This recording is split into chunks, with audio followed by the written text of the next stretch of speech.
Where do you think the universe came from? There was a builder, an architect, an engineer behind this building, right? You have to come to some conclusion. You can get a grip of this understanding, it will change I'll your be life. praying for you when I leave here today. And Over when I go home.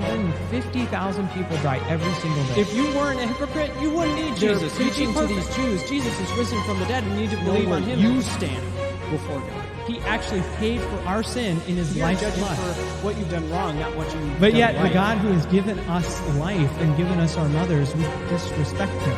When do you think you want to get right with God, repent of your sins, and trust alone in Jesus? As soon as possible.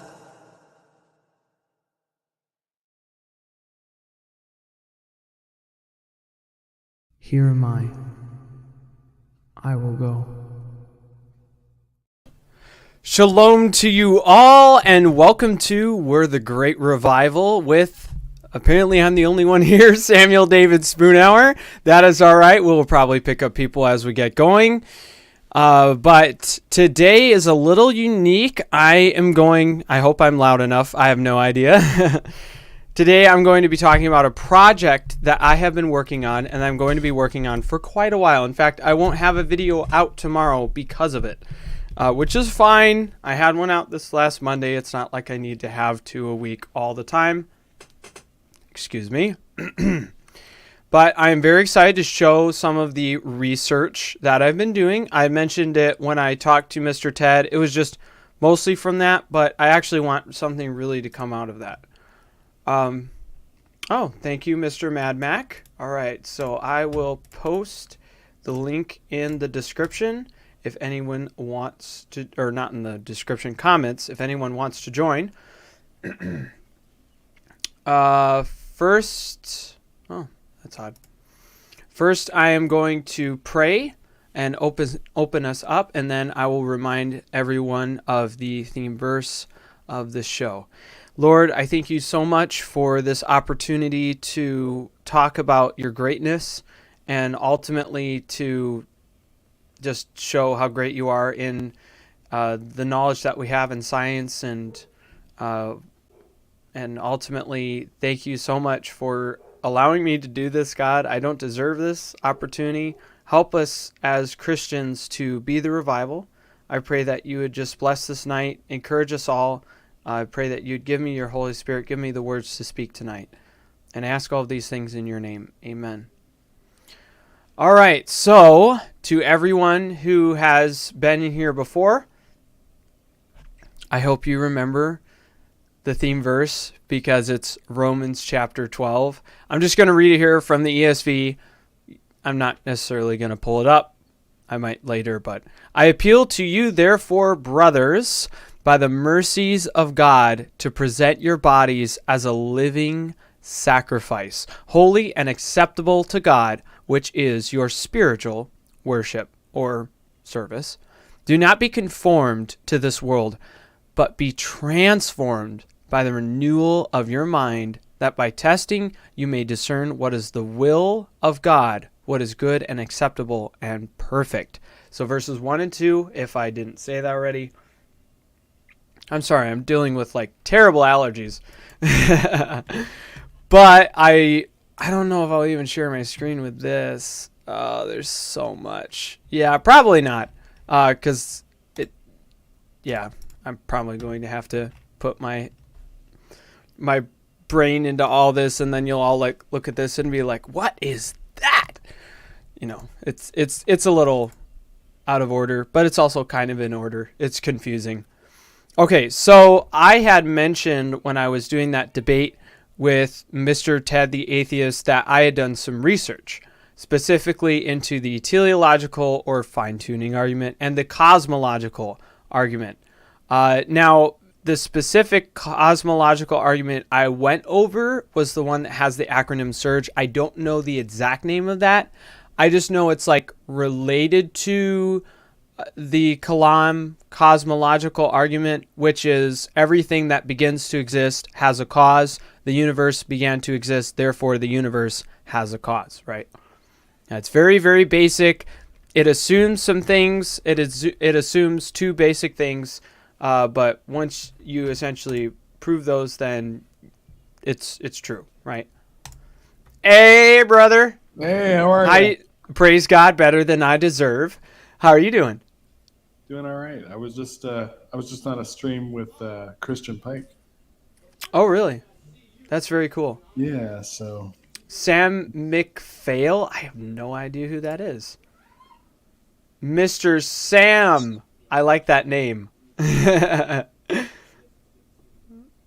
Hello, can you hear me? Or maybe you can't speak. Probably can't speak. No, that's okay. When you get going, that's fine. Unless, let's see. Unless, if you're someone who just has a different name, let's see. Who is, let's see. Yeah, I don't know anyone by that name from Facebook. So, but thank you so much for joining in. Oh, Mad Mac is actually a flat earther, and you also are geocentric. Wow. Well, I'm pretty sure you're aware that that is not the general view for, I would say, good reasons. And of course, maybe we could have some kind of debate about that at some point. But even then, I don't like doing debates anymore. And I won't explain that here. Hey, Brother Ryan. Hey. How you doing? I'm doing good. How you doing, Samuel? Praise God, better than I deserve. That's what I told Brother Andrew. Good. Me too. I have a quick question. Do you know who this Sam McPhail is? Doesn't seem like he's able to speak. I know someone named Sam, but I don't know his last name. Oh, he just left. That's all right.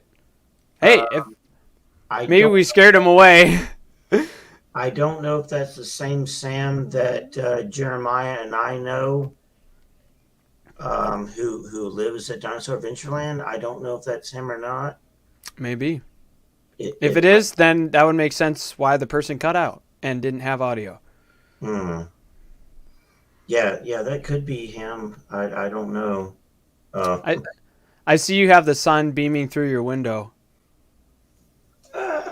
Yeah. The setting sun is beaming. Yeah. The setting sun is beaming through my window. Mine is too, but it's kind of going the other direction. So, it came back. It looks like Sam McPhail has come back. Yes. Can you speak, Mr. Sam? Are you capable? Hello, Sam. Probably a bad connection. That's what I'm guessing. All right. Hello? Oh, there you are. Hey, Sam. Anyone hear me? I can hear you. Yeah. Do you just have an unstable connection? Yep. Sam, are you the Sam that I know that I met through Jeremiah?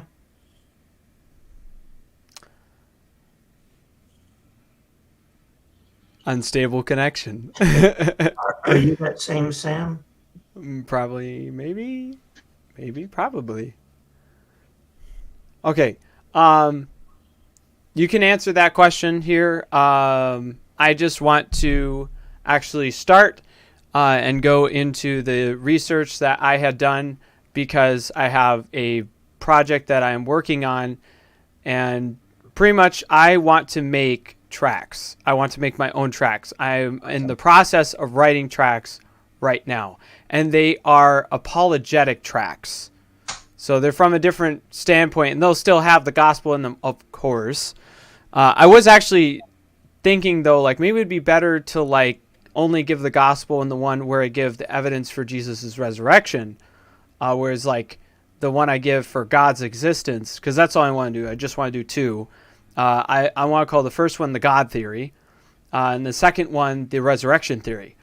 And since Stephen Meyer wrote a book called The Return of the God Hypothesis, it's not really just a hypothesis, because a hypothesis is just you observing something and then giving a speculation, right? Or like maybe it's possibly this, but you have to like prove these things are true, right? But at this point, it would be a theory because it actually has evidence for it, right? Doesn't mean it's scientific law, and so therefore it's assumed now that it's true. It's just that there is actually like evidence behind it. So that's why I would call it a theory. Same with the resurrection theory. Like it has so much evidence behind it. You could call it the Jesus theory, for goodness sakes, but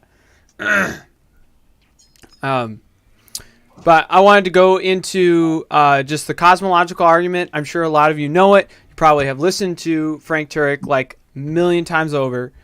But I want to go over the stuff that I have found and a lot of the research that I have done myself. This is actually not from like just one book or one Christian. It's like I actually did tons of research. The teleological is a little different. I actually like copied stuff. That's because I was out of time. Okay, so I already said earlier the proposal or the actual argument itself, everything that began to exist has a cause. The universe began to exist, therefore the universe had a cause. So it's assuming that the universe began, right? It had some point of beginning in its existence. And everything from our observation, so this is a box top type of view, that everything that begins to exist always has some cause behind it. That's literally how you do all science, except for some theoretical and maybe some astrophysics. But from what I'm aware of, all science has always been done this way, right? You propose something and then you go on further to see if it's true. Sometimes you modify your hypothesis a little bit, but for the most part, you seek to find the assumed ideas in, say, your argument or your hypothesis.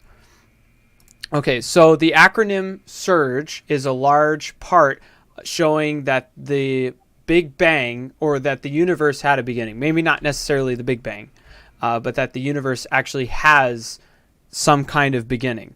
So the S stands for the second law of thermodynamics, and it's actually involved with the it's involved with the first law as well, and also the law of conservation and energy. So all three of those, which Ted had mentioned actually that one time, that those are all in a closed system. I actually looked this up. He's wrong. Even on NASA's website, it says this is in a general, like this is for all systems.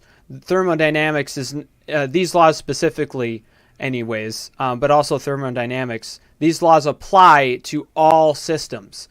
It might not apply in like, say, quantum mechanics, but from what we have seen, or from what scientists have even spoken about, that this law, it applies to everything. It's just a very general. So, and it's extremely important because it applies to so many different things in even different ways. Yeah, scientific method of observe, measure, and test, and then you repeat.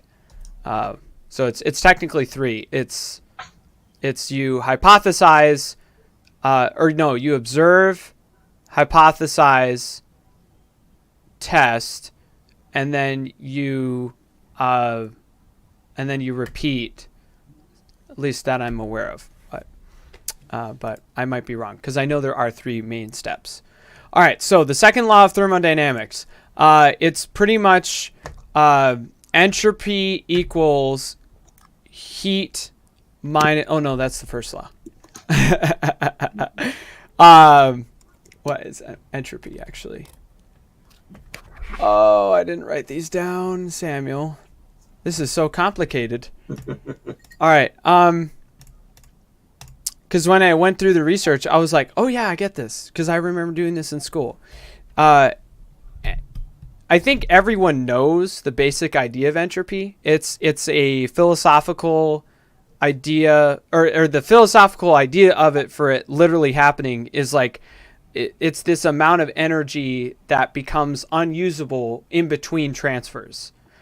So the amount of disorder created in a system, right? Because when work is done and energy is transferred from one system to another, then you essentially create a form of disorder. So entropy is purely the idea of that, and so therefore you can measure the amount of entropy. This is from NASA's Research Center.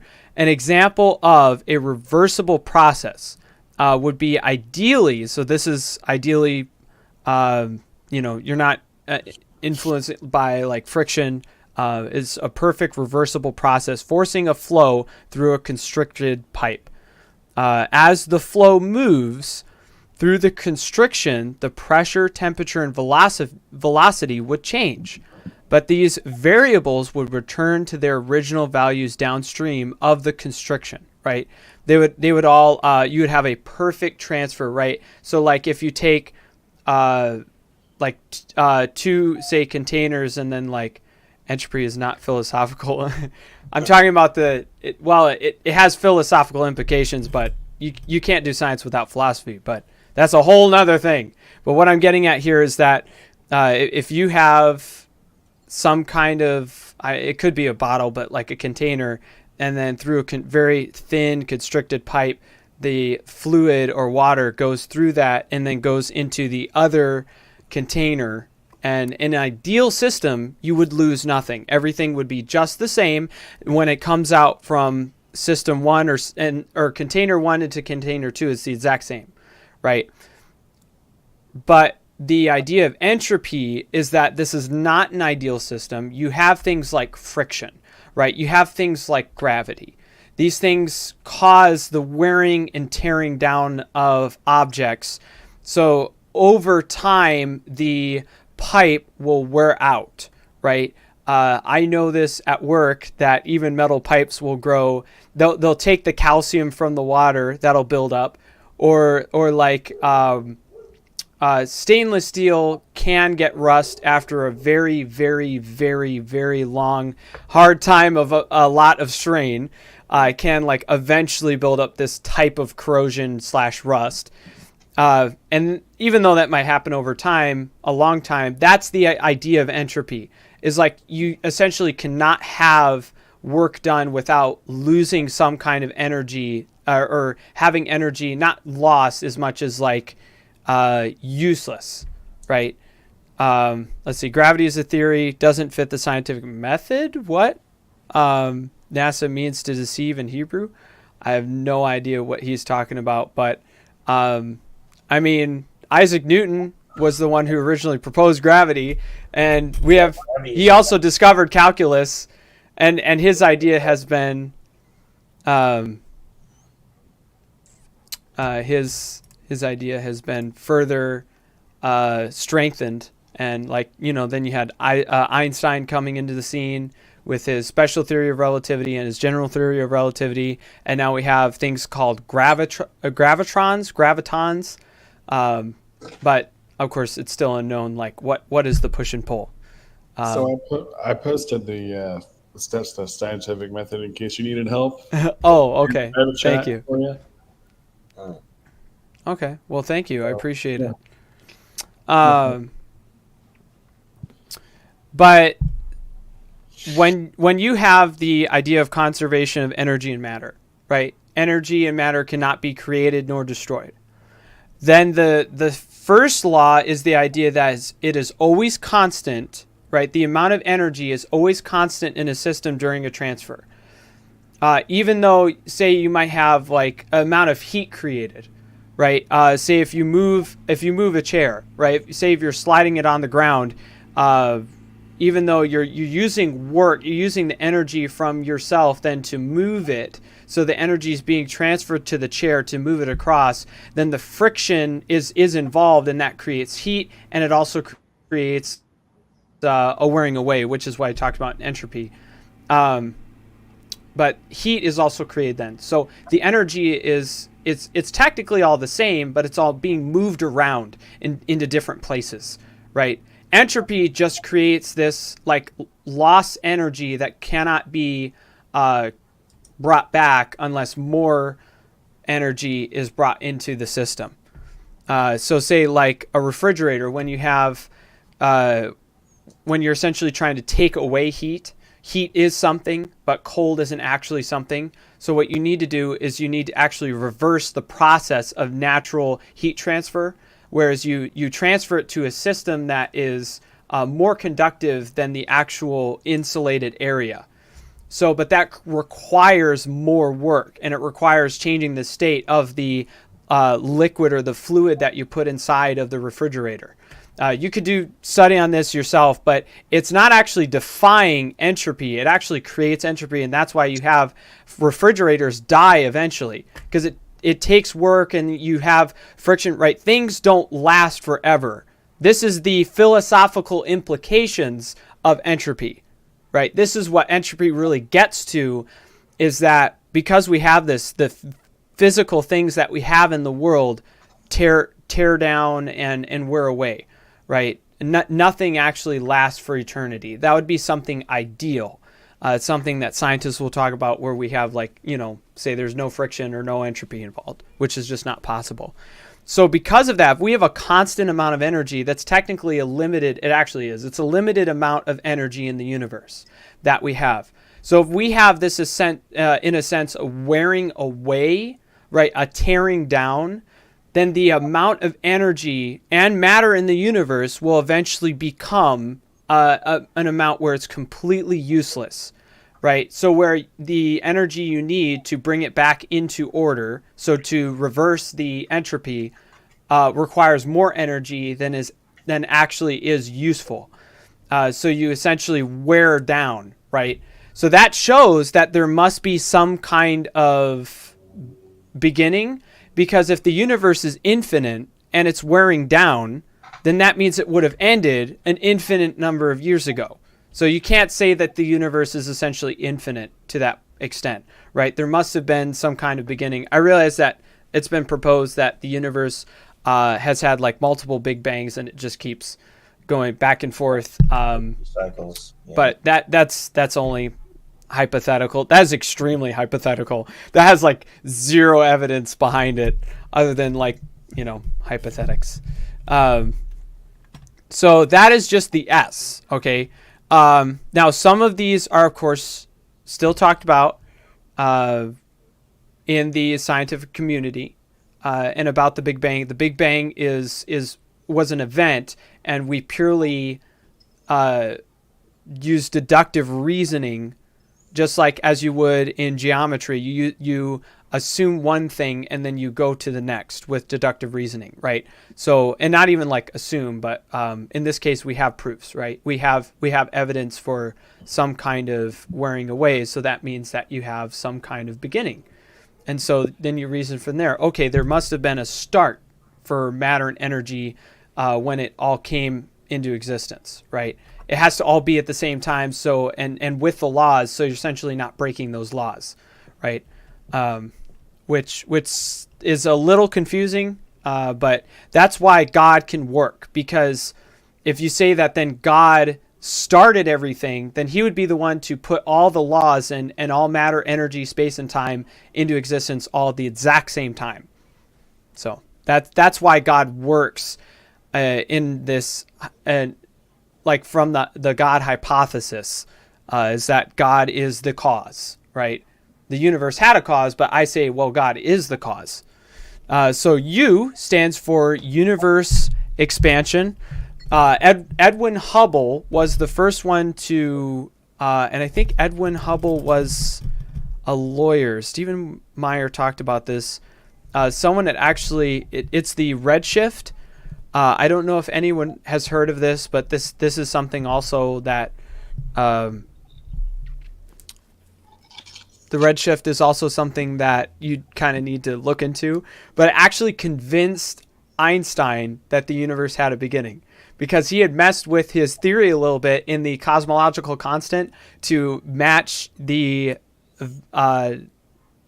strength of gravity so that the universe could be constant and eternal. And not dynamic. Yeah, he actually eventually called it the biggest he didn't say flop, but mistake of his career. And then he came to the conclusion, okay, there has to be some kind of cause and some kind of God, and he became a deist. And even though I think a theist is a better view and more correct, but it's still that he actually came to that conclusion that a godlike being was involved in the creation of the universe. Okay. So I would personally do some more study on that, but I'll just read this from NASA that I had gotten. Astronomer Edwin Hubble confirmed that the universe was expanding in 1929 using observations made by his associate astronomer Milton Humason. Humason measured the redshift. Yes, redshift of spiral galaxies, which we now believe to be because of dark matter. But either way, this redshift is so on the color spectrum, of course you have all the colors. You have violet to red. But in light, because red is the longest wavelength, if light travels for a long time, it actually can become red. This is why the sun sets red, is because it actually, the way that it's bouncing and going through the atmosphere, it's taking longer time, so it appears more red to us. And so these astronomers essentially had observed a red shift or tint to the outer galaxies, and this has been further confirmed. So if you see this red shift, this shows that this light is traveling for a very, very, very long time. Now it shows that there's a beginning to this light, right? There must have been a start where this came from. But this is where some of the numbers come in for the Big Bang. And guys, I know like Mad Mac is here in the chat. I don't know exactly who he is, but if you want to come in, you can. But like even some of the aging of the Big Bang, I don't necessarily agree with. I know it's really more debated about the age specifically. But this shows that the universe has some kind of expansion. Right, some kind of spreading apart, because that wavelength wouldn't be in the way that it is so the red tint wouldn't be there in the way that it is unless the universe is expanding. Let me just read the rest of this. Let's see. Hubble and Humason then studied Cepheid stars in those galaxies using the stars to determine the distance of their galaxies. Also nebulae, as they called them. They compared the distances of these galaxies to their redshift and tracked how the farther away an object is, the bigger its redshift and faster it is moving away from us. The pair found that objects like galaxies are moving away from Earth faster and farther away they are at upwards of hundreds of thousands of miles per second. It's crazy fast. An observation now known as Hubble's law, or the Hubble-Lemaitre law, the universe they confirmed is really expanding. So this is actually a law in the universe, that the universe is in fact expanding. And of course, if it is expanding, right, and if we aren't pulled apart yet, that means it's not infinite, right? There's a limited amount of time that it has been expanding for. And it doesn't mean the rate can't change, but like it's you'll find later that the expansion rate is dependent on other variables, such as gravity, right? The last one, the E, stands for Einstein's theory of relativity, so both his theories, and that shows that the expansion rate has to be consistent, even though his theory itself is a dynamic theory for the universe and for astrophysics. But anyways, radiation is the next one. So it's cosmic. So it's CMB, cosmic microwave background. Let's see. You should angry over real things, not things in your imagination. Oh, that's so kind. This person fucking is responding to Mad Mac. Yeah, I know. Try to be nice in the chat, guys. Please have genuine conversations, not just be rude. Can I read some of what I found about Edwin Hubble? Sure. Yeah. Yeah, it says universe goes beyond the Milky Way galaxy. Edwin Hubble's arrival at Mount Wilson Observatory, California in 1919 coincided roughly with the completion of the 100 Hooker telescope, then the world's largest. At that Right. time, the prevailing view of the cosmos was that the universe consisted entirely of the Milky Way galaxy. Mm-hmm. In Yeah. the Hooker telescope at Mount Wilson, Hubble identified Cepheid variables, a standard candle discovered by Henrietta Leavitt, comparing their apparent luminosity to their intrinsic luminosity gives their distance from Earth. Hubble found Cepheids in several nebulae, including the Andromeda Nebula and Triangulum Nebula. His observations made in 1924 proved conclusively that these nebula were much too distant to be part of the Milky Way and were, in fact, entire galaxies outside of our own. Thus, today, they are no longer considered nebula. Mm-hmm. Yeah, so one thing that Hubble did was he discovered that the universe goes way beyond just the Milky Way galaxy. Right. Yeah. And that what they thought was just nebula was actually other galaxies beyond our own galaxy. Yes. Yeah. Because I know a lot of people have asked, at least a lot of Christians asked, like, why is it the universe is so huge? Honestly, I think God loves to create. But I also know that to have all of the other galaxies that we do, and Ross is great for this, for like the fine tuning argument. Like he goes deep into astrophysics and cosmology, and the amount of universes that we have and the placement actually puts us in a very good spot.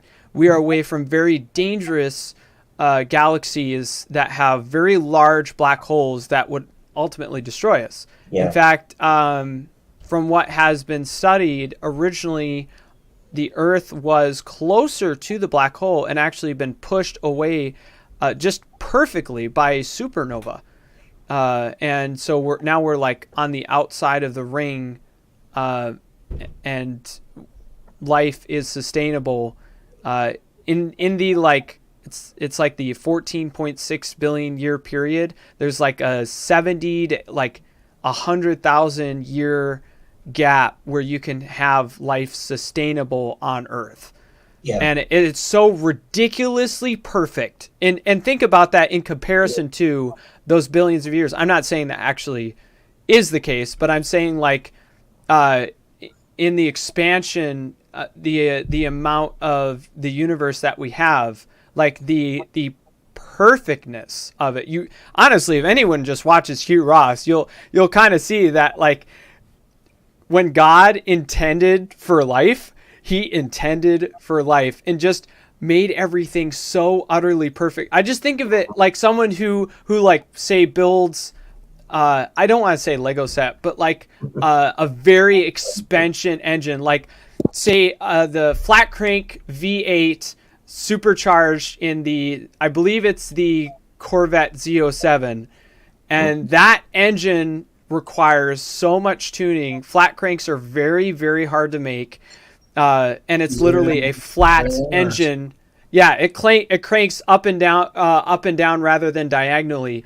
And if you can make them correctly, they create so much more power and also a beautiful sound. And also having it supercharged is a whole nother thing. 6.2 V8, Yeah. Chevy and stuff like that. Like, oh my God. But So awesome. If I may, Samuel, I think sure. that the universe demonstrates that God is infinite. The universe is infinitely large, like beyond what we can imagine or comprehend.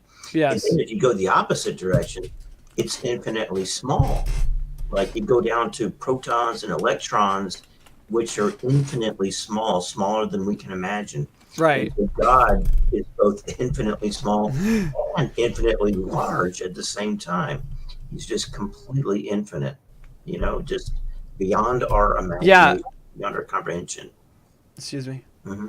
I think it was Jeremiah or it was Isaiah. And Frank Turek did a whole. He was actually out of church for this. He did a whole cool presentation with this. I think it was Jeremiah who had asked God to show him your glory. He's like, show me your glory. And God essentially says, look to the heavens. It might have been Isaiah. But he essentially said, look to the heavens. And he starts talking a bit about the stars and in the galaxy or the universe. And it's so true because if you really go through astronomy and also astrophysics, oh my goodness, it is an absolute declaration of God's glory. Like, even though the universe is still limited, right? We see that from the first law of thermodynamics. There's a limited amount of energy and matter, but it's so huge that it seems infinitesimal and that it's just impossible to comprehend the number, right? It's apprehendable, but not comprehensible. And that's purely a piece of God and who he is. But it's to show it. God ultimately has done this, I think, to show us, especially as Christians, to reveal to us. It's just one of the reasons I think why God did the way he did, not all of them, but to show his glory to us. And that science continually speaks of God's glory time and time and time again, and has convinced many astronomers and astrophysicists, like Einstein, of course, became a deist. Who was it that also became a theist? He was the one that actually coined the name Big Bang because he thought it was so stupid. Oh my goodness! I even talked about him in a podcast too, and he was really big for. I don't know if he was really big for the radiation. Maybe it was. He's mentioned in here. I'm gonna find his name. No, just teleological stuff. But he actually wrote about some of the anthropic constants. Call them constants or not, but some of the fine tuning in the universe, and it was not Lemaitre actually. Sorry, Delta. I can't believe I can't remember his name. But he actually wrote about some of the fine-tuning of the universe, and that was what convinced him that there has to be some kind of external source that has an intelligence that is completely independent, that is eternal. And so he's like, okay, now I'm a theist. And he was a deadbeat atheist. Like, this guy was like militant, and he believed in the steady state theory almost to his death. At his deathbed, he pretty much converted. I don't know if it was actually at his deathbed, but this guy has such a cool story. I wish he became a Christian. Wait, who you mean? No. Wait. I'm gonna look this up. Not Edwin Hubble. Wait. Yes, it was. No, it wasn't Hubble. No, okay. No, I don't think it was Hubble. No. I think he was already theistic, actually. He was originally a lawyer, and then he became an astronomer. But I'm going to look this up. Let's see. Hoyle. Was it Hoyle? It was Hoyle. It was Fred Hoyle. Okay. Yes, you're right. It was Hoyle. Thank you, Delta. Okay. But yeah. By the way, I'll respond to your comment here. It's not ridiculously perfect. It's simply a numbers game. There's so many chances for some galaxies to be in the right spot.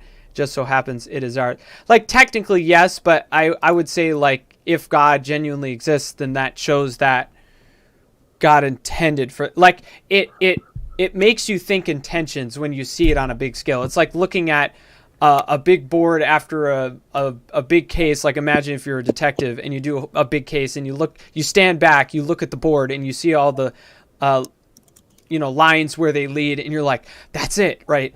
That's what Hugh Ross gets to in I know one of his books is like when you just stand back and you look at all of these numbers, you're just like, this couldn't have happened by accident. That's utterly possible. Also, technically, accidents don't cause anything, so that's also another issue. Is chance can't do anything like physically. So you need a cause regardless, right? Chance is not a cause. God is a cause, right? God creating the universe is in fact a cause. Is the uncaused first cause. Right, the uncaused first cause, which is what the Kalam cosmological argument is based off of originally, is, and it was proposed by William Lane Craig. He wrote a whole book on it, and he got part of his idea, the original idea, from Aristotle, who had said that, the uncaused first cause.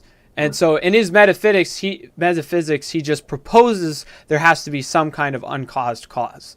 And so William Lane Craig, of course, goes way further and says, no, this has to be God, essentially, or this is God, right? Or I guess to a point, not exactly. He says the universe requires a cause. So he doesn't necessarily say, he says God is the best answer, but I'm saying God is the, not just the best answer, but the most reasonable, which also what he says. Okay, you know what? Let's keep going further. I'm confusing everybody. I'm thinking out loud here, okay? But radiation, CMB, this also gives a more specific number with the 13.8 billion years. The CMB is a faint glow. This is from an AI overview from like multiple sources. It is a faint glow that covers about 2.5% of the sky, and it is the furthest that any telescope can see. The CMB is a residual effect of the Big Bang. So the Big Bang, essentially, because like imagine a giant explosion, you would expect to see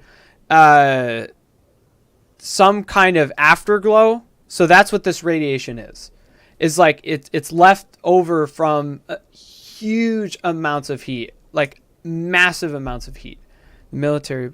Oh, I don't know what you mean by that. That's a joke. Sorry, I was just throwing some stuff No, up it's okay. on the screen that people are saying in the chat.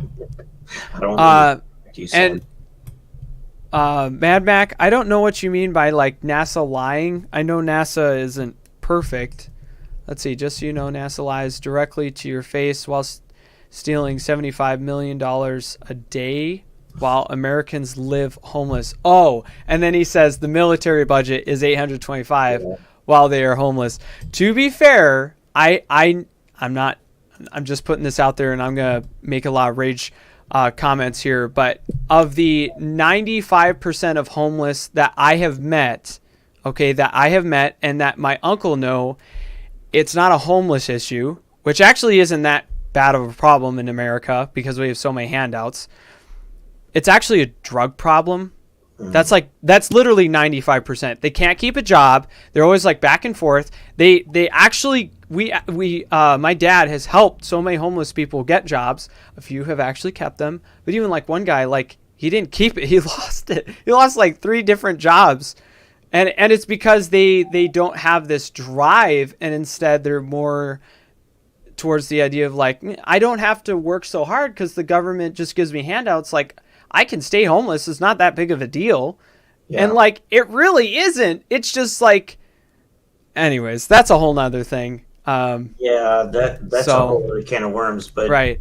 You know, I agree. You know, people, not to say that the government doesn't steal money, but it's also their money too, biblically. You know, people choose to be homeless. Yeah, they for the most part. Right. Not like someone who's born into it or say like gets kicked out for some stupid reason. We're not talking about those 5%. We're talking about the 95%. I mean, I've known homeless people who, I mean, I had a friend who was homeless who's like, you know, I can get up when I want. I don't have to hit a time clock. I can go where I want. I can do what I want. I can go to bed when I want. I don't have anyone telling me what to do. I mean, that's why a lot of them are homeless, you know. they can just do what they feel like doing, and Right. And they got that kind of attitude Yeah.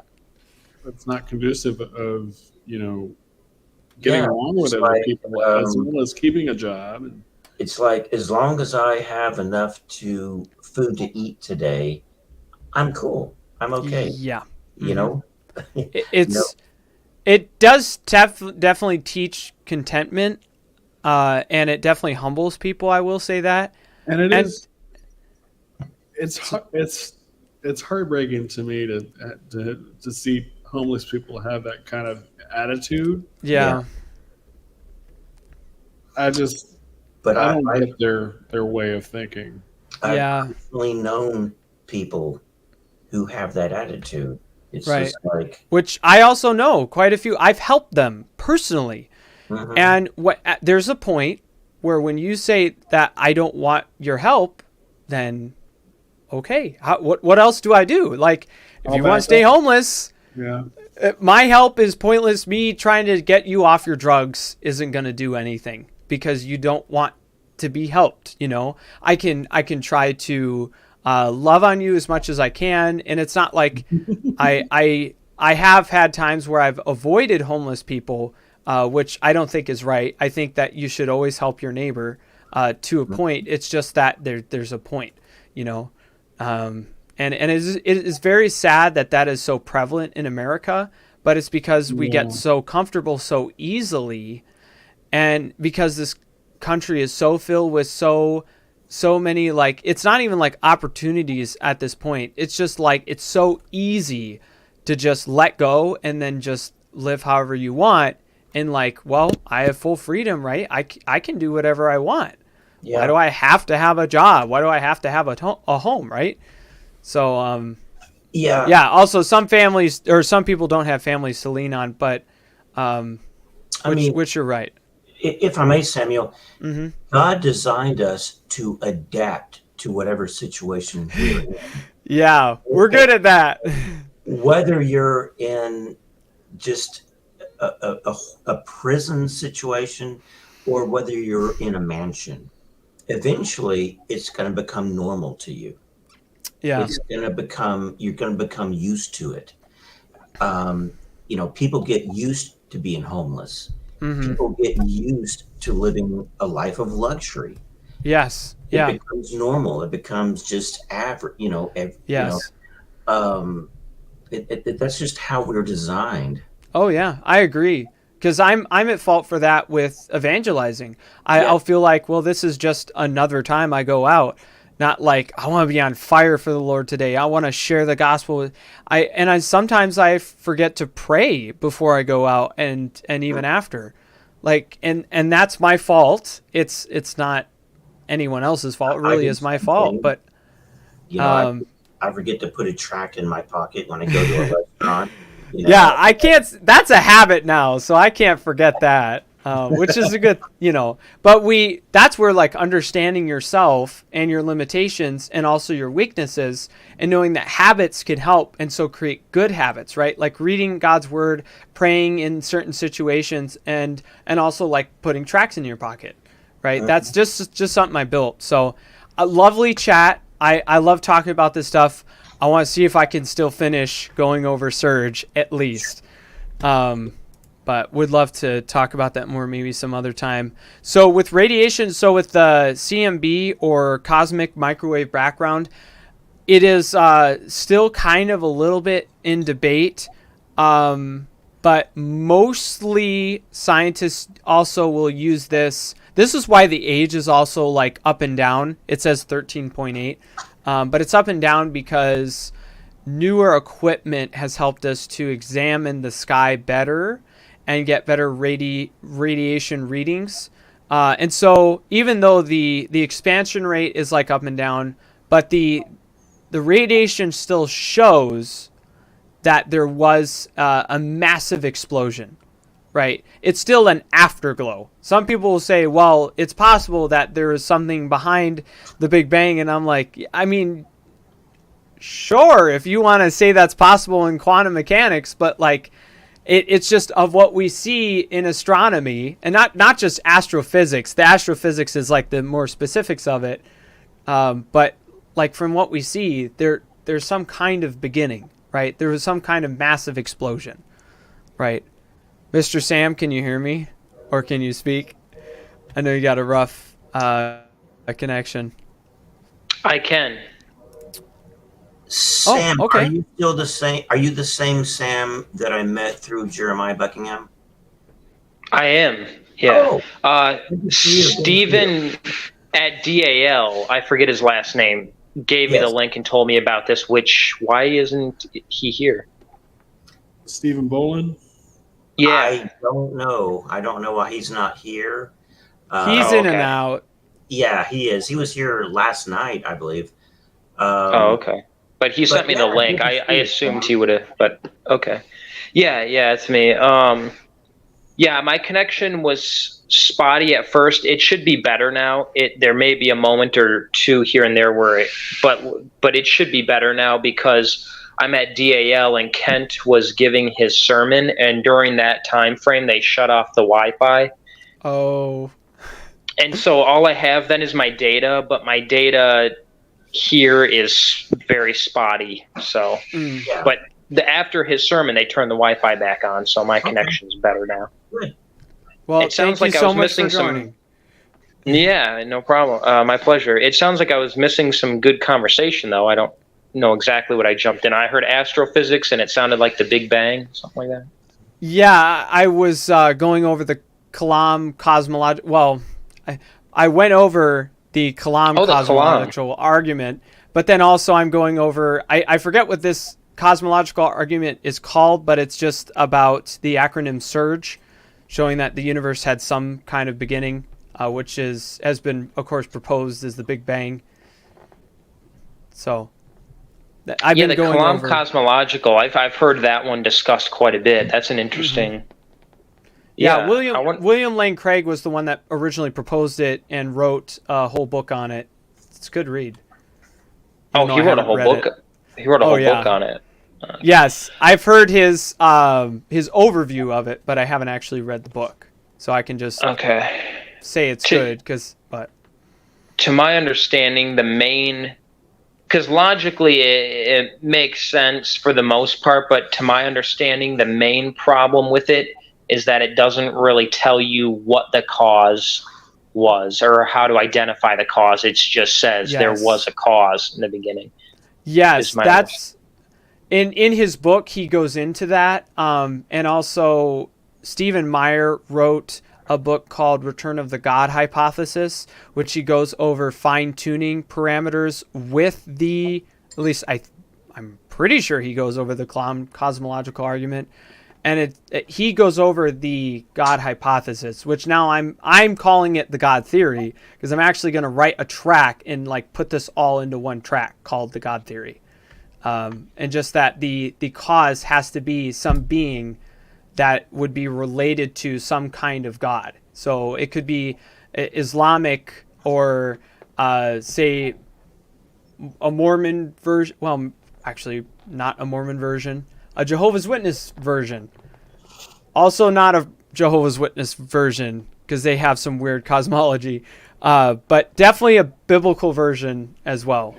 So it's like it's about more or less some kind of God less than the Christian God.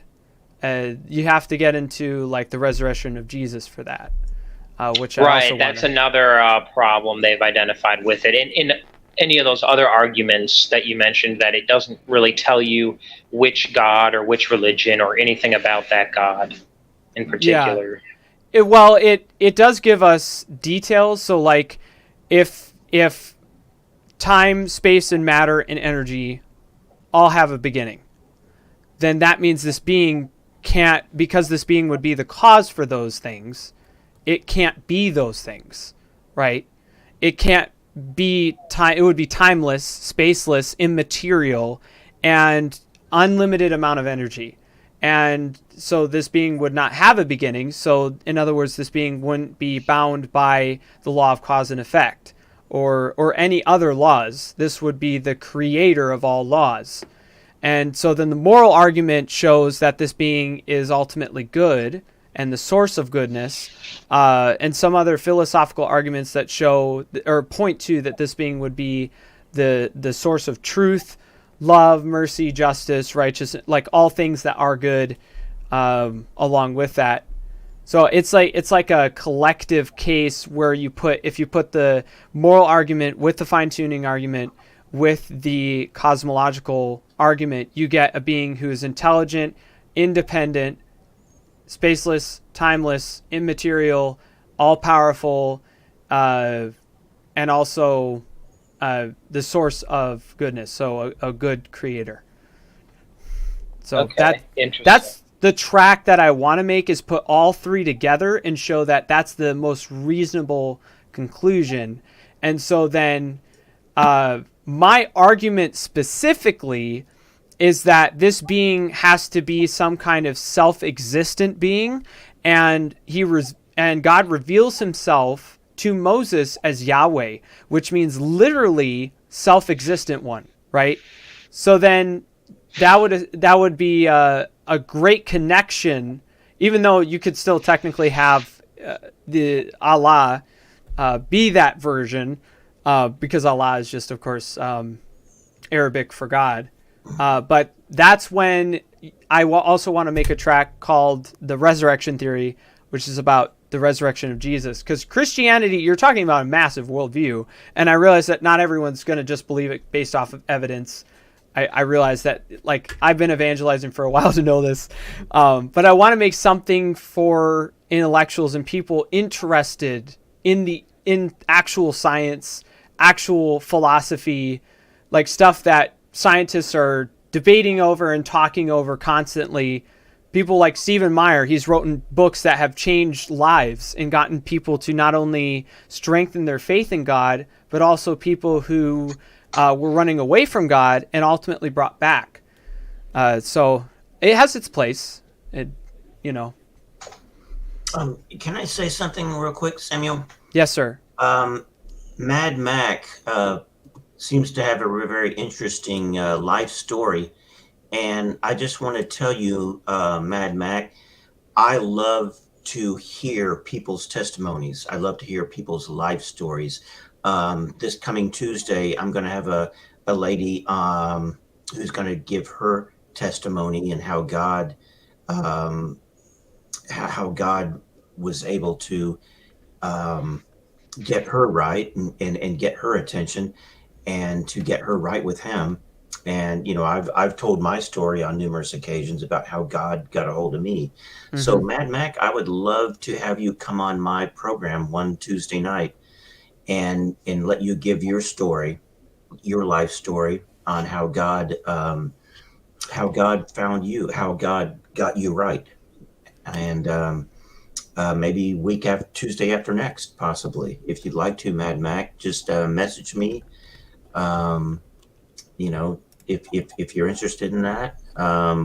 In fact, Samuel, the first time you ever came on this panel was when I interviewed you. Yes. And you gave your story.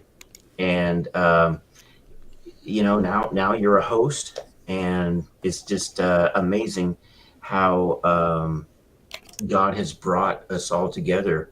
And Sam, same thing to you. If you'd like to come on and give your life story and talk about your childhood up until this point and how God has brought you to where you are now. I love hearing stories like that. So anybody out there who... You just gave a plug on my channel. Sure. Yeah, Ryan, I would definitely be down for doing that. Sure. I don't know. Do you have my number or email, or how will we set this up? I know I just got to come on your podcast, right? So I just need a link or something. Yeah, just come on sometime. My information. Stephen has my information. Shayna has my information. Tabitha has my information. You can share stuff in the private chat too if you like. Yeah. Yeah, I'll do that. Just so you don't have weird YouTube people, tracking you. Yeah, and put my I'm number. just kidding. They would never. All All right, you guys do that. I'll try and finish this up. So I did get this wrong. The radiation, so the CMB, the cosmic background, has actually not been near as debated. It's actually not debated that much, and like talked about like, is this really true? Like, did we have a bad hypothesis here? Or but the story on it is really cool because it was discovered by accident, and I remember going through this in physics. It was super cool story, and I have it all here. I think it was essentially 1964. No, it would have been 1948. And Hoyle was also around during that time. And I think that was part of what started to convince him, which is really cool. All right, so the G in Surge stands for galaxy seeds, or great galaxy seeds. This one is very much debated. But this one is where, let's see, let me just read this from, let's see, the COBE and MAP-WAP satellites show energy fluctuations, which have given evidence for galaxy formation. So, like, I think it's radiation when it says energy fluctuations. Maybe I have to relook that up. I don't know why I didn't write it down here. The fluctuation would need to be perfectly tuned in order to create galaxies, as George Smoot points out. So George Smoot was the one. Is Samuel going through the Frank's acronym yet? Well, it wasn't originally Frank Turek. I think it was Norman Geisler who came up with the idea of Surge, but yes, I am going through Surge, which on it, seriously, you guys do this research yourself, because I did a lot of this research and reading, and I was like, you know what? The evidence for God, or for some kind of godlike being creating the universe, is really good. It's not, I knew this before, but I had never done like my own research into Surge specifically. And so when I did, I was like, wow, like I wasn't wrong in actually saying a lot of the stuff I said and reasoned. Which it's good to research before you just make philosophical assumptions. But, you know, also I know Christianity is true, not just because of Surge. Okay. Like it's just when I do research, like it just piles on my belief in God's word and trust in God. And it just strengthens my faith. Even though there are certain things that give me, you know, I have questions, everyone does, but astrobytes.org, I got this from astrobytes.org. It's a common refrain among astrophysicists at this point. You've probably heard it before, something like, hiding in the center of nearly every galaxy in the universe lies a supermassive black hole, millions or billions of times more massive than our sun. And actually, yes, I've heard that many times. But what may surprise you is that despite our confidence in the omnipresence of these gargantuan objects, in other words, they have no idea how many they are, they're just huge and very destructive, our knowledge of how they formed in the first place is extremely limited. In order to grow to such incredible masses, because they actually destroy planets and then they grow from the destroyed planets and leftover energy from so it can crash sun or planets, stars into each other, and that actually creates these supernovas, and it gives it more energy and reverses it. So it's essentially just continuing to absorb like a giant vacuum, but it's getting bigger and stronger and stronger. And so, of course, cores of planets, when those collide as well, it creates like a mini supernova, and it gives it more power and more energy.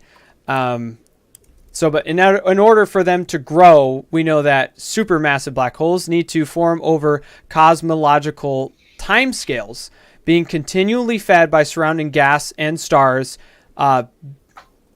Billion years is just one part of this story. However, this is why the dating of the universe is also debated.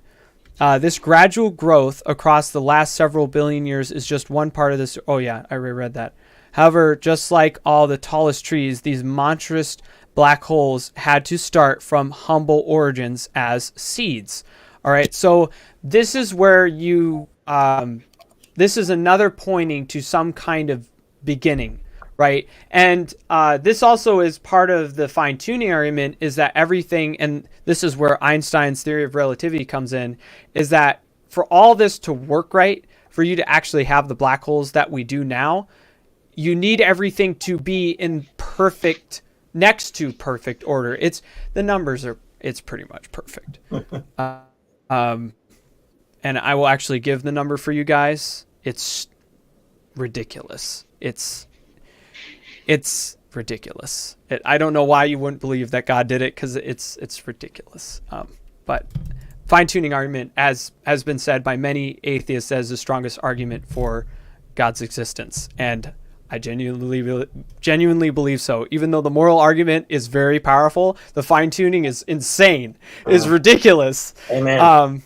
But that's because when you have those parameters, it's just let's see, very big numbers, very huge.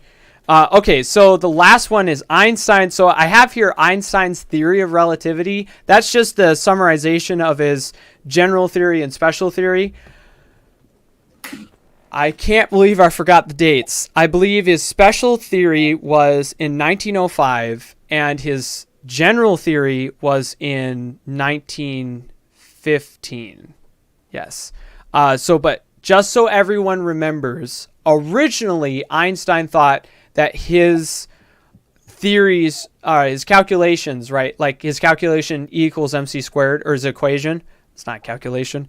His equation proved that the universe is static to a point, or like constant, rather than dynamic. But then actually a Catholic bishop pointed out to him why that doesn't work. And also he pointed out to him the redshift. Stephen Meyer, actually, I just watched a video on that. Yeah, you got the whole thing there from AI Overview. You can read the story on this, because I read Einstein's biography, or it wouldn't have been his biography. Or yeah, his biography. Special relativity was 1905, and general relativity. I was right. Yes. Yep. So I had read his biography, and that was really cool. He actually grew up with a very low education, but he'd read a lot of books, and he just had this like very unique brain. Extremely intelligent. Everyone knows, like, if someone calls you an Einstein, it means you're super intelligent. But his math, he messed up on purpose because of a philosophical assumption that the universe had to be eternal, because that was just assumed by most scientists during that time. Not every, of course. But he was talked to by this Catholic who had shown him that his math was messed up. He's like, this is, your math is messy here. Okay, this is not correct. And then showed him or talked to him about the data on the redshift, which was just coming up. And that was in 1919. And so it was like 1924, I think, that he had said that his original assumption that the universe was eternal was the biggest mistake of his career. And so then that was when he changed over to, okay, the universe is dynamic. It had some kind of beginning. And that's when he kind of became a deist. And I mentioned a bit of this earlier, but the special theory of relativity, it pretty much shows that space and time aren't fixed, or they're actually part of something, and they're dependent on each other. So actually, this is where I won't go over the super complicated stuff here. You can study this further if you want. But E equals mc squared. It shows that time, space, and matter all are correlative. So because this equation is true, it's been tested multiple times, then because of that, space, matter, and time cannot exist independent of each other. They need to have had a beginning. And I think it was the general theory of relativity shows that they began at a, explains how gravity is a manifestation of mass bending space and time. So gravity is pretty much just like mass without touching anything. It's actually like bending, it's warping space and time. And so that affects the expansion rate of the universe, which is also how we get other numbers for the years. And it shows that, let's see, it predicts that the universe had an infinite density and temperature at the Big Bang singularity, where galaxies appear to converge on a single point. So everything put together in this infinitely high density, not technically infinite, but this immensely high density where everything resides. And then there's some kind of Kickstarter. And that's why they say if even the universe is eternal, actually, and there are multiple Big Bangs, the infinite density still requires something to open it, I guess. But this is specifically my argument because it's kind of foolproof if it's actually eternal or not, which quantum mechanics is like theoretically maybe showing. It's all in debate. But so if you guys want to study surge yourself, I seriously suggest that you do. There are so many books on this stuff from like Norman Geisler. I don't have enough faith to be an atheist. Goes over like a basic overview and some of the stories of it. Doesn't go into like so much depth into the mathematics of it. But I would say that Einstein's general theory of relativity and special theory of relativity give the biggest pointing to some kind of beginning, because these things cannot exist separate from each other. They all need to be working together perfectly. Yes. Plug there. Let's plug it. Plug it like, yeah. I got cheesy there for a second. This book right here. Yeah. Plug it in, plug it in. It's really down to earth. I'll just tell everyone that. It's not like crazy scientific. It's not like, yeah, crazy scientific, but Hey, it's Samuel. Yes, sir. Can I ask you a question? Of course. Do you like actually understand Einstein's theory of relativity? Like, do you actually like know it in detail? I do. I think tonight my brain's a little tired. No, and I'm not asking you to explain it right here, Right. but I was just curious if you actually then, the way you were talking about it, I was wondering if you actually knew the technicality of it or the math Yes. of it. Yeah. I did a physics class in high school that was college level, and they kind of set up things for me so that I could, and this is where I actually came to believe that the Big Bang happened. And it doesn't mean I can't be wrong, but they let me, they set it up so that I could use E equals MC squared to run calculations in it would be astrophysics. Yeah, it wouldn't be rocket science. It's technically rocket science. To then point to some kind of beginning. So like the numbers just lead to that. So like the speed of light is a number that we have observed and tested. But the equation, just like most mathematical equations, have assumptions in them. And those assumptions can be proved. And so those assumptions go further to show that like if those assumptions are true, then it shows that the equation is actually true, and then it can be used, and then it's been used to show that the Big Bang happened. And so when I was doing this physics class, they let me do that. And I do understand it. I just literally can't express it all the night. But yeah, I do. And it's very deep. Yeah, and I'm not asking you to express it tonight. No, I was just wondering if you did. Yes. It would just be kind of cool, I guess, to think if I was talking to somebody who did actually understand it. So I wasn't sure. That's why. That's all I was wondering if you do. Oh, but okay. yeah, no, you don't have to teach it all of it to us tonight. That'd be a bit much to ask. No, I understand that. Yeah, and yeah. But That's cool, though. I mean, we could talk about that more later, though, I'm right. sure. I appreciate just any question, honestly. I don't want everyone to think I have a big head here, because or like, I don't want to make myself prideful and saying like, I understand the theory of relativity from Einstein deeper than he does. And I did actually know about the bad math from years ago. And I knew that without knowing the story, without reading the book. I was like, he used bad math, and then he corrected it. Which is really cool. But it's also been proven to be true without the bad math. The bad math, of course, fails. But you're right. I could like go into super deep into that, but I'm not going to here. I want to talk a bit about the anthropic constants, or specifically the cosmological constant, which was the big thing during the time when Einstein came out with his theory, is that the cosmological constant is kind of assumed, but now there's a better understanding of it. It's essentially the speed at which the universe is expanding. So what Einstein had done is that he put it at the same level, theoretically put it at the exact same number as the strength of gravity, showing that the universe is eternal. It's not dynamic, but it's always the same.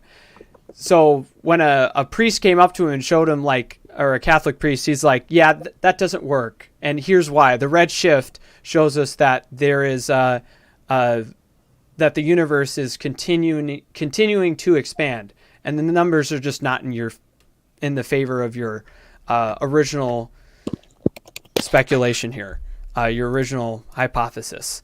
Do you know what Einstein said in response to that, or what? He had, I forget how long it took for him to agree, but I know that he had seen the numbers for himself, and this Catholic had showed him, and then he just kind of came over. I don't know all the specifics. Like, you can read his biography and find out more, but I haven't read it in so long. I just remember some of the basic overview, and like Stephen Meyer even talked about it recently in a video from Discovery Science. He just talked a bit about the history of the cosmological argument. And he just, it was a shorter conversation than you'd think, right? You think like, oh, someone like this who's a scientist is like, no, the universe should be eternal, because a lot of scientists thought that. But he actually came over kind of quickly and then fixed his math and is like, okay, the universe had a beginning. It is not eternal. So I don't know too many specifics involved. Samuel, Delta Sigma had a question for you. I know the answer, but YEC or OEC? yeah. What? Young Earth creation or old Earth creation? Oh, okay. Can I answer this like Frank Turek? I know 100% for sure that the universe and the Earth is at least 22 years old. So that it's at least 55 years old. Right. The thing is the Bible doesn't talk about it. It doesn't talk about the age. It talks about the age of people, which I think is much more important. But the age of the Earth is not really important. It's just more like Salvation dependent. Yeah. Yeah, it's exactly. Even the age of human beings is not salvation dependent, right? Right. Oh yeah. Do you consider that the Bible does give an answer, because you know about how young Earth creationists will say if you add up all the dates in the Bible and track it all the way back to Adam, who was the first person, you can get an actual date or a rough date about how old the Earth is. Do you think that should be accurate, or? Well, some of the issue with that is that when the Bible even talks about the creation of the Earth, even though I do believe it is a literal 6-day creation, I think there's still gaps before. So like it says, in the beginning, God created the heavens and the earth. It doesn't really say when the beginning is, but it says in the beginning. And then you actually have a thought break in the Hebrew. And then it goes into saying that the earth was void and formless, and darkness was upon the face of the deep, right? And then starts talking about God's creation. So even if you did, like, say, geocentric dating, right? You got exactly right. If the earth started without land, you technically couldn't date it, right? You technically couldn't do that. Because say, even if it's like 60,000, 100,000 years old, it could be even older and you wouldn't know, because it wouldn't be possible to date it because land didn't always exist, right?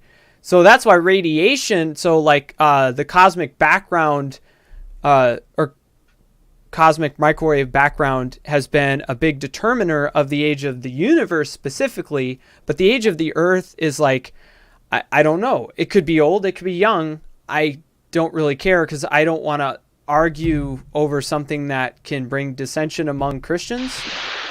Yeah. So that's my stance on it, if that answers your question. Because, like, I think it's really possible that it's young, and the Bible speaks of a young earth, or a young earth, young universe, but I think it's also possible that it gives room that it's old. I've heard arguments both ways, and I think they're both decent. I just also think because God didn't care to put that in, that it's just like genuinely not that important. So it's not something to be like, breaking up a church over it. Yeah. Yeah, it's one of those things that Christians can agree to disagree about. Yes, because it really isn't salvation dependent. Like, if you say you have to earn your way to heaven, that's clearly a way bigger deal. Right. Because you're talking about people's eternities, right? When we get to eternity, God's not going to ask, so are you young earth creationist or an old earth creationist, right? He'll tell you, like, what is the truth, which is great, but, like, it's not dependent on you entering the pearly gates. So right. I hope that makes sense, Sam. So that's where I stand, just on a more like neutral position. When do you think it makes sense. Post-tribber or pre-tribber, or are you? Yes. Or like, what's your soteriology? Well, do you evangelize? Yes. Okay, then we don't need to. Are you a Calvinist, or are you Armenian, or do you believe in free will? Do you believe in election? I mean, those are all things that we can agree to disagree. We can.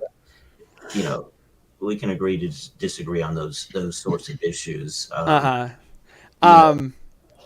Yes. I think, and a lot of this channel has been just having like cordial discussions. I want to have that. I really want to emphasize that. And us as Christians caring about the more important things, such as evangelism, right? Going out and spreading the gospel. The apologetics just help for specific people. And even just the most basic thing that Ray Comfort always does. I realize the intelligence of this argument. It's actually really good, because it's like mixing the Kalam cosmological argument with the fine-tuning argument. It's that every builder has a building, every painter has a painting. Therefore, the universe or creation had to have a creator, right? It's you're talking about everything in the world that we see around us in comparison to the things that we have created. Therefore, it's reasonable to say that God, or that an intelligence greater than the universe itself is behind it, right? You're assuming a greater cause than the effect, which is what we observe in our world around us, which is a box top view. It's not, which is kind of interesting, because Ray Comfort usually argues from a top down rather than a bottom up. But it's very good just to even do something big like that. They're like, think of that again. Samuel, you broke up a little bit there. Oh, yeah, this is my. Hello, Samuel. You broke up a little. You there, Samuel? Hello.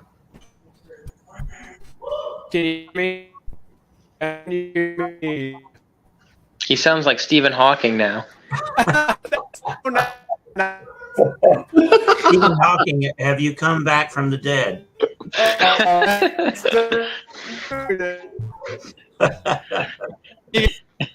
Damn, you nailed it. Can you hear me now? I hear you now. Okay, I think something's wrong with the internet at my house right now. Okay. That was a great So Hawking impersonation, though. No, just write it off as that. Say it was that. You were in person. I want you guys to know that Stephen Hawking, even though his, and a lot of scientists will say this, his philosophy was trash, but his brain was on a whole nother level with astrophysics. He is known as the greatest scientist, or the greatest astrophysicist of all time, quantum physicist, actually.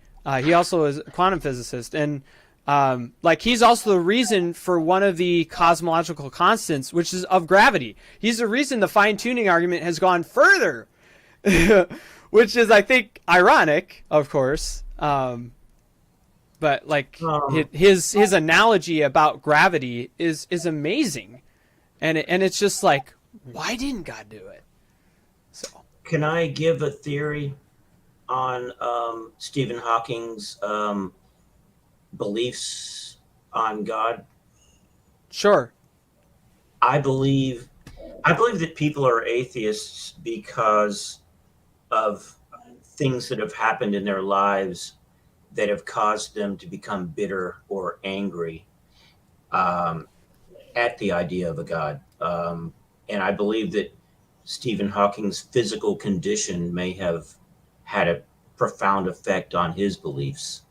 If there's a God, why am I like this? Right. If God is good, why would he make me this way? Why would I have this physical?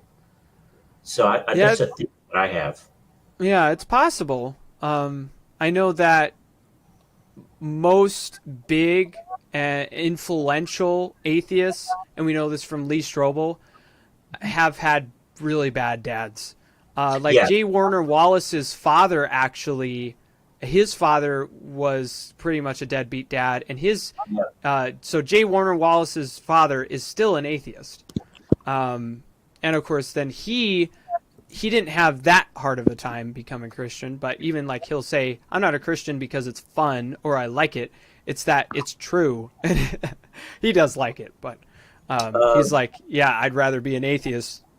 Julian Frankie, my theory is not true of all atheists, but I believe it's true of some of them, or perhaps most of them. I think it may be true. In Stephen Hawking's case, I believe that his physical limitations could have influenced him in that regard. Yes, which is very possible, right? It's philosophically possible. You just have to do investigating into his writings and stuff.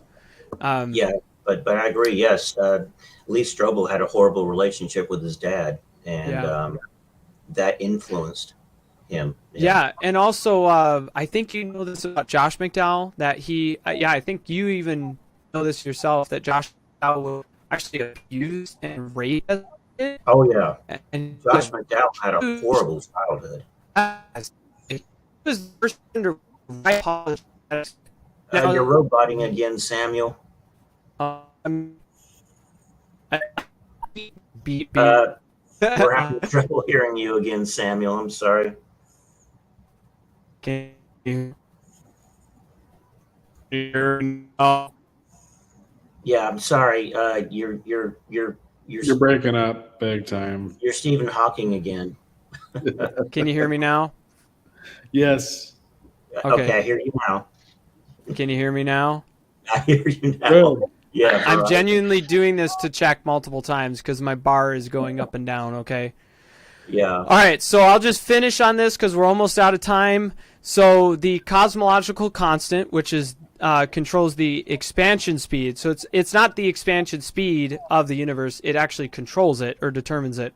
It refers to the balance of attractive force of gravity with a hypothesized repulsive force of space observable only at very large size scales. So, did you hear that? Yes. Okay.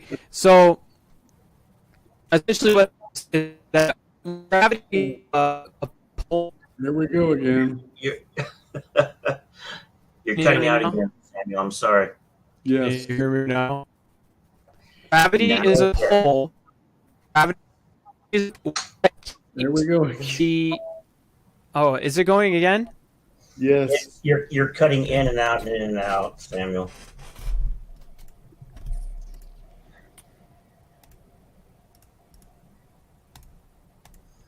Now I don't hear you at all.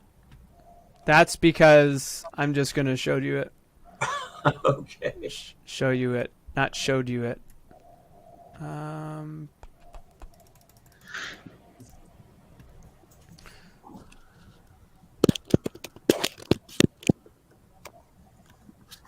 Okay.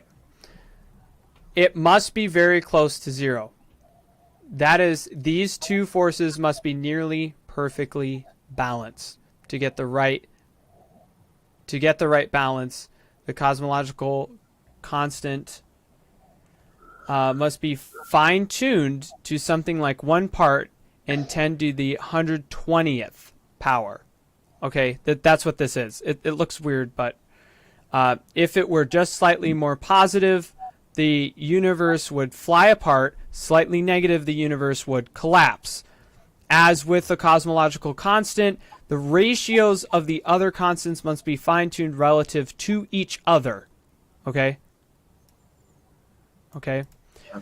Since the logically possible range of strengths of some forces is potentially infinite, to get a handle on the precision of fine-tuning, theorists often think in terms of range of force strengths, with gravity the weakest and the strong nuclear force the strongest.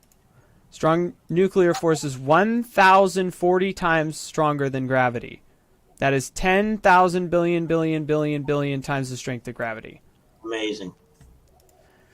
Think that range as represented by a ruler stretched across the entire observable universe about 15 billion light years. If we increase the strength of gravity by just 1 part in 10 to the 34th of the range of force strengths, the equivalent of moving less than 1 inch on the universe-long ruler, the universe couldn't have life-sustaining planets. Okay, that is just gravity. That's amazing. just gravity. Yeah. Okay, so the initial conditions, I'll just get to this.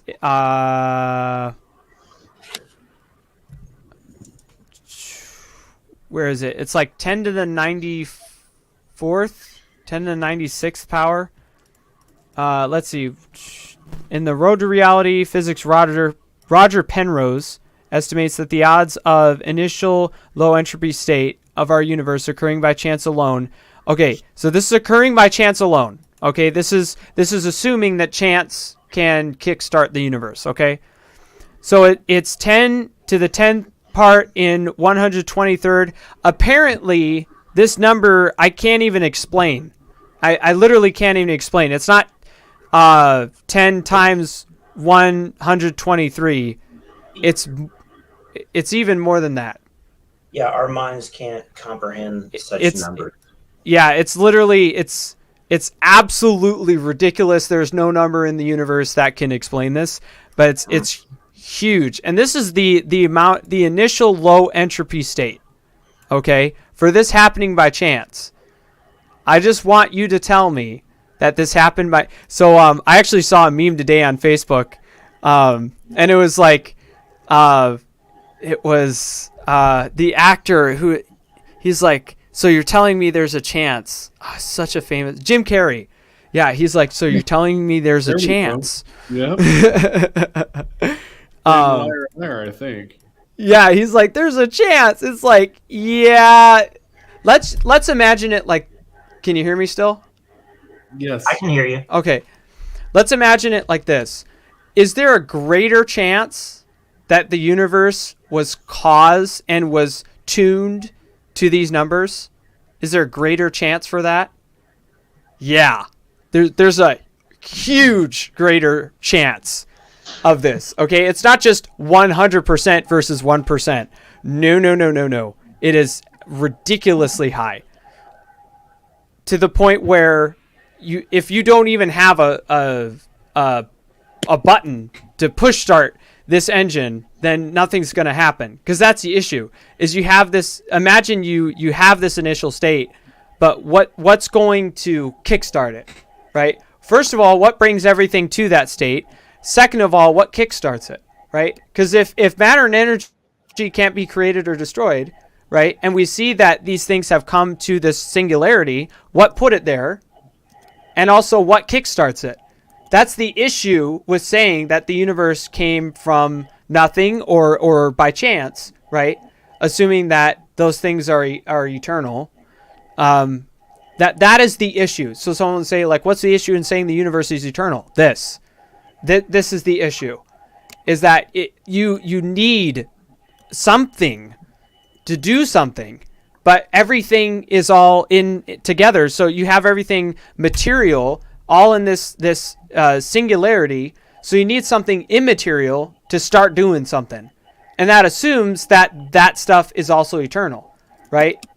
But we genuinely believe from Surge that it's not even eternal, that it is actually has a beginning, and so.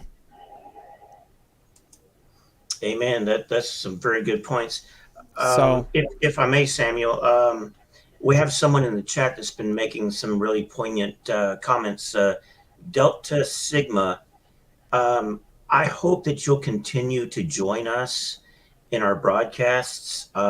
Samuel is on every Thursday night. I come on every Tuesday night if I'm able. I wasn't able to this last Tuesday night, but please keep joining us and keep listening. And at some point, if you'd even like to come into the room with us, that would also be something that you're welcome to come in, as long as you behave yourself. Anyone that behaves themselves is welcome to come into the room with us. I'm speaking for myself, but I think Samuel would also agree with that. It's your show, Samuel, so I don't want to speak for you. Oh, you liked my debate last week, or you said whenever it was? Do you mean the one with Ted? Because if it was the one with Ted, I felt embarrassed a little bit, but I also try to be kind and let him speak. So, but I think it was still a good talk with him. I got to meet him and get to know him a little bit, which is awesome. But you might be talking about last week. But we're pretty much out of time. Oh yeah, Ted the Atheist was off the walls. I don't think he was off the walls. I think he knows this of himself. It's kind of, he knows it's a weakness of his that he's kind of like me. Like, when you start talking, you keep going. It's just, he knows that. It's like he even would point out, like, oh, I'm sorry, I got off on a tangent and a rant there. And I was like, no, it's fine. I do thank you. Sam, it was good having you with us tonight. Also, keep coming and keep being a part. I think I will. I should have the time, and so while I'm here at DAL, is it usually the same time that the show starts, or when does it usually start at? If you're talking about mine specifically, it's pretty much always 7 o'clock unless I specify different, but I've always done it 7. But then for, like, Brother Ryan's show is on Tuesdays at 6:30 Central, or in your case it would be 7:30 Eastern. Sam is also on Central Time. Sorry, yes, mine 7 o'clock Central. Yeah. I'm so sorry. Yes, Sam is on Central Time as 8 well, Eastern. Samuel. Both you guys. Okay, so that would be me and Andrew Tuesday and Thursday of every week at 7. And, are there any other shows during the week that are like this platform that you know? Jeremiah normally does a show on Wednesday. He wasn't able to yesterday because there were some situations involving Laria that needed some medical situation involving her. But he's normally on Wednesday. Let's see. Joseph does a show, I think, on Fridays. Shayna and Tabitha. Crystal does a show on Mondays normally. So just stay tuned and just talk to Stephen. Stephen is the one that's he's the one that's in the know. He's the Stephen mastermind behind it. he is. Stephen is the reason that we're all here. Oh, okay. That's good to know. Yeah, can see him every day. So is it though? Is it the if I want to come on a show that day? Is it the same link that he gave me, or would that just work for your show, or does it only work just for today? Like, how does that work? It's different every time because of the actually pathway that the stream has to go. So for it to be differentiated on YouTube, it needs to be a different link itself. I know that I think the editing room is always the same, but I know that the streams themselves, because they're recreated as something different, they have to have a different code for them. So yeah, we just try to post them in the comments at the beginning. Yeah, but you could just go on YouTube, Sam, and just look for Proverbs Guys Ministries. That's our channel, and and I can get to the show from there. Mm-hmm. Should be able to, especially if you just ask, like, "Hey, could I have the link to join?" and then someone will put it up for you. Yeah, where would I ask? Like, where would I go? Because I've already Steven gave me that channel. I've already looked it up today, but. So if there's a show at 7 and what do I click on basically? You would go into the live comments and you would have to ask from there, because from there, then someone will see it and let you in. Okay. So somebody's going to have to give me the link every time, basically. Yeah. Unless you're on Facebook, because it's well, even with Facebook, that's only the people who have shows. And then also, like, I could just get in because I can just access StreamYard because I have a show. So pretty much only hosts have that ease of getting in. So yeah, you pretty much would have to ask for it every single time. Okay, well, Steven gave it to me. He could just give it to me, right? Yeah, he can, yes. Philip Earl Evans, I'm old enough to know what you are talking about right there. I'm old enough to know. I used to watch. Now, Samuel, you probably are not old enough to know what he's talking about there. There was a show called Fantasy Island that had a. Oh yes, yeah. Yeah. Anyway, I don't want. Sam, you were gonna say something? I just thought of because I know you were saying we're about out of time, but bringing up one real quick thing before we go, like as a teaser for maybe next time we get together, we could, briefly discuss your thought on it, like as a teaser to leave off on for next time. Just another topic to bring up, if we got a few minutes to do that. Sure. Why not? Have you it goes into the argument from morality. So when I have seen this posed to various atheists, the main or one of the main rebuttals that they give is the Euthyphro dilemma. Are you familiar with that? Yes, which I think has been debunked a million times over. But yes, I do know it. Okay. Yes. And which way do you think it's been debunked? Well, there's a third answer to it. Morality is bound in God's character. So literally it's who he is, which is in a sense what we see in the Bible, like Jesus making the claim, I am the way, the truth, and the life, or like where he says, or where you have 1 John saying that in the beginning was the Word, and the Word was with God, and the Word was God. The Greek word there is logos, which is what we would say for like logic, and like God actually being that, or the attribute actually being God. actually like grounded in who he is, and essentially is who he is. It's just a description of who he is. So morality is just a description of who God is. It's his character. So then we have morality because of his character. That's how you'd solve that dilemma. Okay. Interesting answer. Yeah. That would be the same thing. Like William Lane Craig also gave the answer for that. Frank Turek, even an atheist himself, I heard him like, the Euthyphro dilemma is so stupid. I don't even get it. And then like Frank Turek is like, yeah, I know, right? There's a third option. They're both talking about. They're like, yeah, exactly. But I won't go into that. Well, I would disagree. Really I don't think it's stupid. I think it poses an interesting question. So Right. it does I was exaggerating. Sorry. facilitate some kind of answer, like is sort of needed or implied. Like there's got to be some kind of answer. Yes. I mean, I still think it's a relevant question. Right. I think it has actually been answered because that very well could be. It is definitely an actual dilemma.